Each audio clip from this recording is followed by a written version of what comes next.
Hello guys, अब देखो आपके सामने एक चार्ट है निफ्टी रियल्टी इंडेक्स का।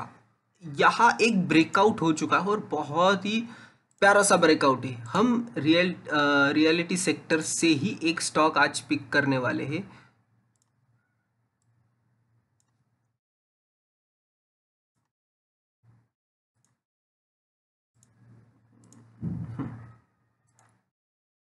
तो ये रहा इसका एक जोन था, ये जोन से ये बार बार रिजेक्ट हो रहा था और अभी जाके फाइनली इसने ये ब्रेकआउट दे दिया है। तो हमें करना क्या है, ये जो जोन है ये एग्जैक्टली निफ्टी रियलिटी इंडेक्स का इसके ऊपर फाइनली ब्रेकआउट आ चुका है। वन डे चार्ट पे यहाँ एक हैमर बनी है और उसके बाद इसमें एक तेजी आई है। तो इस सेक्टर से हमने जो स्टॉक पिक किया है वो हम देखेंगे। पहले ये इंडेक्स का एनालिसिस कर लेते हैं, ये कहाँ तक जा सकता है। अब as per chart reality index हमेशा ये पैटर्न देखो, ऊपर गया है नीचे आया, फिर ऊपर गया फिर नीचे गिरा, फिर ऊपर गया फिर नीचे गिरा। यहाँ एक डबल बॉटम बना, यहाँ एक डबल बॉटम बना क्लियरली। ये जो लेवल है देखो, मैं आपको मार्क करके दिखाता हूँ।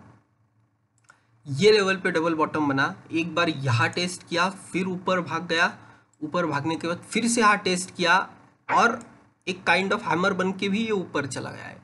तो ये तेजी और बने रहेंगी। निफ्टी रियल्टी इंडेक्स मेरे हिसाब से 1000 के पार जाना चाहिए, जो अभी 650 पे चल रहा है। निफ्टी रियल्टी इंडेक्स ये 1000 के पार हमें जाते हुए देखने मिलेगा।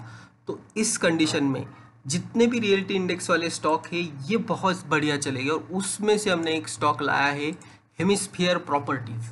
अब हेमिस्फीयर प्रॉपर्टीज का भी आप चार्ट देख सकते हो, ये भी एक ऊपर की डायरेक्शन में चल रहा है। इसमें भी 85 रुपीज़ तक का लो लगने के बाद अभी 140 हो गया है और अभी ये ब्रेकआउट होने के कगार पे है। इसने आज के दिन में ये लेवल फिर से टेस्ट किया 143 का।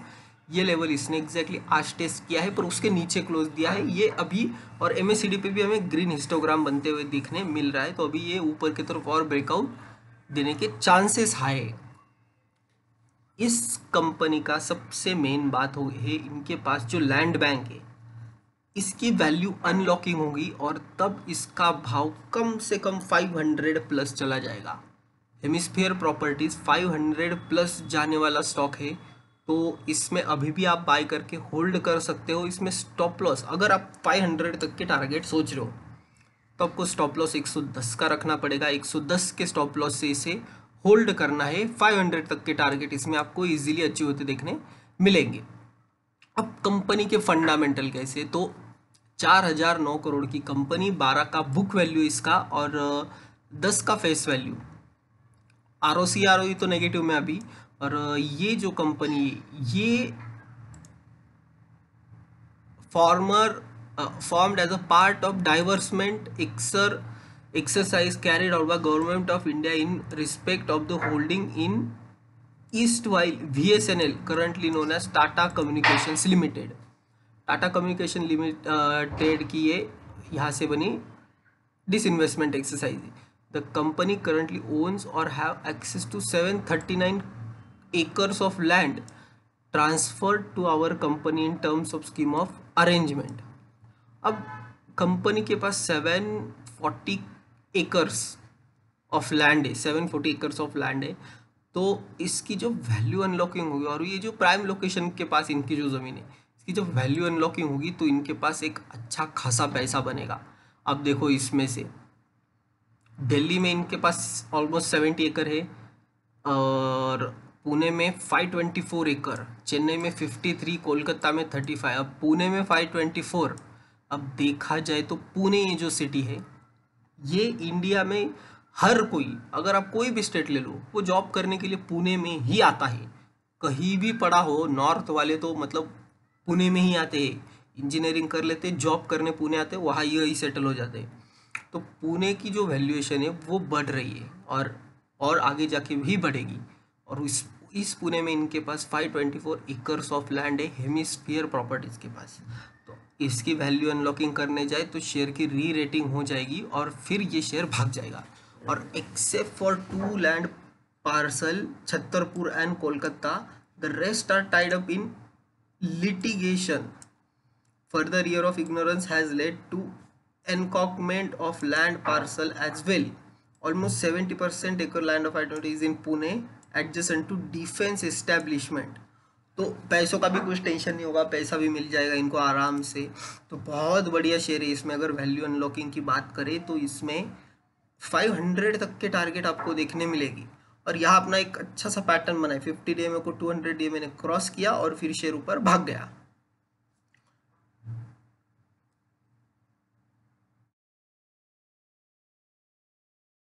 बाकी इनके जो अभी पैरामीटर है, ऑपरेटिंग प्रॉफिट, ये सब नेगेटिव में, क्योंकि company totally based on land bank की वैल्यू अनलॉकिंग होगी और तब कंपनी के पास पैसा आएगा और आगे फिर जाके इनका ऑपरेशन स्टार्ट होगी।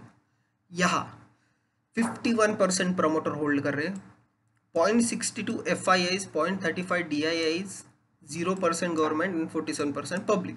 अब पब्लिक में टाटा सन्स 8.34, पैनाटोन इन्वेस्टमेंट 9.80 और धन की सिक्योरिटीज ये इनके पास है। पर इसका डिटेल अगर मैं आपको दिखाने जाऊँ डिटेल में, एक सेकेंड, ये टाटा सन्स ने आज सेल किए कुछ स्टेक 105 रुपये पे और पैनाटोन ने भी बाय की है।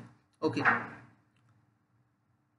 और इसकी डिटेल में देखने जाओ तो आपको मिलेगी टिकर टेप पे होल्डिंग में दिखने जाएंगे तो यहाँ मिलेगा 16% रिटेल है, 31% अदर पार्टीज है। तो अच्छा खासा एक स्ट्रक्चर बना है कंपनी का। यहाँ से भी पॉसिबिलिटी है अपवर्ड मूव आने की।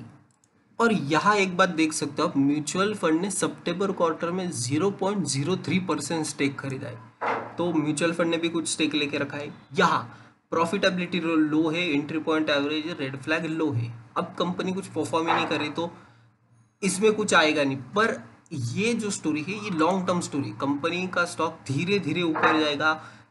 इनकम स्टेटमेंट देखें तो higher than industrial revenue growth, increase market share, तो धीरे धीरे ये ऊपर जाएगा। आपको सिर्फ करना है इसमें एक छोटा सा स्टेक लेके बैठे रहना है। अगर आप कोई IT इंडस्ट्री में काम करो, आपकी सैलरी अच्छी है, तो मैं सजेस्ट करूंगा यहाँ एक 100 क्वांटिटीज लेके आपको भूल जाना है, 2 4 5 सालों के लिए भूल जाना है। इसमें आपको जरूर अच्छे रिटर्न देखने मिलेंगे as compared to other in aspect. तो हेमिस्फीयर प्रॉपर्टीज आगे जाके इसकी वैल्यू अनलॉकिंग होगी। यहाँ से इसके लिए इमीडिएट टारगेट होगा, फर्स्ट टारगेट तो 150 का है जो स्विंग करेंगे, 166 तक आप स्विंग ट्रेड कर सकते हो और फाइनल टारगेट इसका 200 रुपये का है। 200 रुपीज़ तो ये जाएगा। 200 रुपीज़ के बाद फिर हम इसे रिव्यू करेंगे आगे कि इसमें क्या करना है। पर अगर ये लेवल निकाल दिया, 200 का लेवल निकाल दिया, ये जो 200 है ये निकाल दिया, तो फिर इसमें अपर सर्किट ही स्टार्ट हो जाएगा, क्योंकि ये 200 के पास आने के बाद ये कुछ ऐसे बिहेव करेगा और फिर ये ऊपर जाएगा। तो तब हमें एंट्री लेनी है। अगर कोई सेफ इन्वेस्टमेंट करना चाहेगा तो ये इसके आसपास भी एंट्री ले सकता है।